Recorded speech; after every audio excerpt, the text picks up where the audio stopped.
Bom, vamos que vamos. Li, se apresenta para o pessoal e quem você é e por que eu te chamei para essa conversa. Tá bom, primeiro, obrigada mais uma vez pelo convite, Lari, por você sempre abrir esse espaço aqui pra gente falar sobre saúde mental e pra falar sobre um assunto tão importante que é a depressão, né? Acho que não só no momento que a gente tá vivendo de isolamento, mas sempre. Eu sou psicóloga clínica, né? Sou formada há alguns anos, atuo em consultório, como psicóloga clínica comportamental. E estou sempre disposta aqui, eu e a Lara, a gente conversa muito sobre saúde mental, ela abre um espaço muito bacana. E hoje a nossa ideia é a gente falar um pouquinho sobre como a gente se relaciona com pessoas em depressão, né? E acho que tendo esse recorte do isolamento. Perfeito. Acho que eu tava falando, não sei quem pôde ouvir, o quanto que bom que a gente já fala muito sobre depressão de uma maneira geral, mas o quanto a gente sempre olha pra pessoa depressiva, e tudo bem, porque ela merece um olhar, mas o quanto muitas vezes a gente não fala com e sobre a pessoa que convive com o depressivo ou a depressiva. Né? E o quanto é importante a gente dar esse tipo de suporte, a gente dar esse lugar de fala, dar esse espaço de acolhimento para que as pessoas fiquem confortáveis para falar, para entender como é esse processo, porque ainda tem muito estigma, ainda tem muita coisa sobre a depressão, né, Li? Então acho que é importante a gente também apoiar e dar voz, dar acolhimento para quem vive com o depressivo ou com a depressiva. Uhum, sem dúvida. E acho que pra gente começar esse bate-papo, Li, o que é a depressão? Conta pra gente. Tá. Eu acho que sempre que a gente fala sobre esse assunto, eu gosto sempre de falar sobre o que não é, né? Mas em termos de mitos, porque a gente ouve muitos mitos sobre a depressão, né? Primeiro que a depressão, ela não é falta de religião, isso é uma coisa que a gente ouve muito, né? É falta de religião, ou é falta de trabalho, ou é mimimi, é só falta de fazer qualquer coisa da vida, né? Eu acho que é muito importante a gente entender que depressão é uma doença. E como uma doença, ela não tem cara, né? Então, assim, ela não escolhe alguém especificamente para atacar, digamos assim, né? Não é uma coisa só que acontece na sua vida que necessariamente faz você desenvolver a depressão. Então é importante a gente entender que é uma doença. E como qualquer doença, ela tem que ser tratada como uma doença. Né? É muito importante a gente ter redes de apoio, né? Eu comecei a falar dos mitos, então, de que não é falta de Deus, não é falta de religião, não é falta de trabalho, mas é muito importante reconhecer que tudo isso são apoios, né? Mas a gente não pode encarar esses apoios como uma cura universal e total para a depressão, né? Então, como uma doença, ela deve ser tratada assim.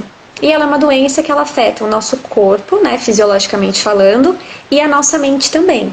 Então a gente costuma dizer que é uma doença multifatorial, né? Ela tem várias razões e por isso que ela é uma doença tão difícil, né? Porque como ela não tem sintomas iguais para todo mundo e existe um super tabu, né, sobre doenças mentais, falar sobre depressão, falar sobre tratamento é uma coisa que ainda é muito floreada, né? As pessoas não levam muito a sério, né? Se você fala que você tá com uma gastrite, que você tá com uma enxaqueca, ou que você, putz, tô com câncer, ou alguém da minha família tá com câncer, é muito natural a gente buscar uma série de tratamentos e a gente levar isso com muita seriedade, né? Agora, falou de algum transtorno mental, de alguma saúde mental, o mais comum que a gente ouve é tipo, isso aí não deve ser nada, né? Ou, geralmente, quando a gente ouve, procura um psiquiatra, que já é muito bom, né? Mas sempre associada a essa coisa do corpo, né? Ou do remédio como uma cura única, né? Então, acho importante é isso, a gente reconhecer que é uma doença, que não é mimimi, que não tem cara, que não é falta de Deus, que não é falta de trabalho. É uma doença que pode acometer qualquer pessoa, né? E aí tem uma série a gente costuma dizer que é multifatorial, né? Então ela é muito complexa, a depressão, né? Ela não tem uma razão específica, por isso que é muito difícil. Não é só assim, meus pais têm depressão, então eu tenho uma predisposição genética, com certeza eu vou ter. E é só isso que define. Não, tem uma série de razões, né? Tem uma questão de predisposição genética, sim, né? Se você tem pessoas na família que tem algum tipo de transtorno mental, você pode ter uma predisposição, isso não significa que necessariamente você vai desenvolver. Tem uma questão ambiental também, né? Que são as relações que você tem, como que você tá, se o seu trabalho tá bacana, o seu nível de estresse, como que tá a sua alimentação, se você faz atividade física, se você tem relações saudáveis, né? Se você tem hobbies, se você consegue ter prazer na vida, né? E acho que aí entra uma combinação, né, da hereditariedade com a questão ambiental, que poxa, você já tem uma predisposição hereditária a ter depressão, no caso de pais com depressão. Se você ainda vive nesse ambiente com esses pais depressivos, o ambiente se torna um ambiente com uma depressão muito característica, né? A família se torna uma família com uma depressão muito presente, e aí é possível sim que você também desenvolva, enfim, venha a ter sinais de depressão, né? É muito importante você destacar isso, Lari, porque ela tem essa característica comportamental, né? E o que a gente quer dizer com característica comportamental? Existem coisas que a gente aprende ou não a fazer que podem ajudar ou não a gente, né? Aqui eu gosto de tomar muito cuidado, porque não é assim, eu sou culpada por ter depressão. Mas existem comportamentos que a gente aprende ao longo da vida, que eles podem ser também uma predisposição para a gente desenvolver, né? Então vamos imaginar uma pessoa que já tem algumas predisposições para desenvolver a depressão e que ela não tenha aprendido desde pequenininho, ou não tenha vivido num ambiente que tenha muitas relações saudáveis, disposição, de ter oportunidades de procurar coisas que gosta. Isso aumenta um pouquinho a predisposição da pessoa, né? Então, quando a gente fala de comportamental, é nesse sentido, é da pessoa aprender repertórios que ajudem ela a estar bem, a estar de maneira saudável, né? Então, é importante a gente saber isso, que ela é multifatorial.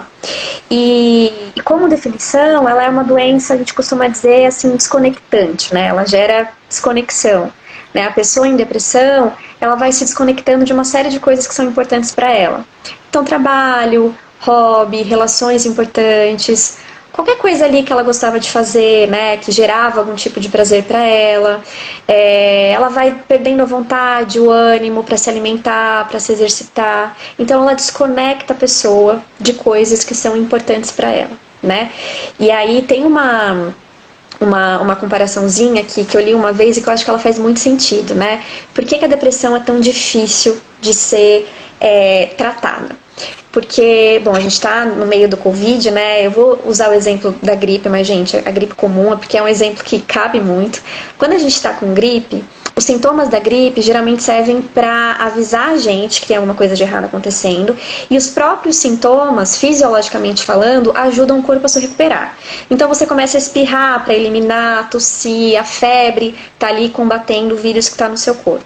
Quando a gente está falando de depressão, os próprios sintomas da depressão intensificam ainda mais a própria depressão. Então, geralmente, a pessoa fica com vontade de não se conectar com mais ninguém, né, de não ter mais ânimo para fazer muitas coisas, quer ficar reclusa, isolada.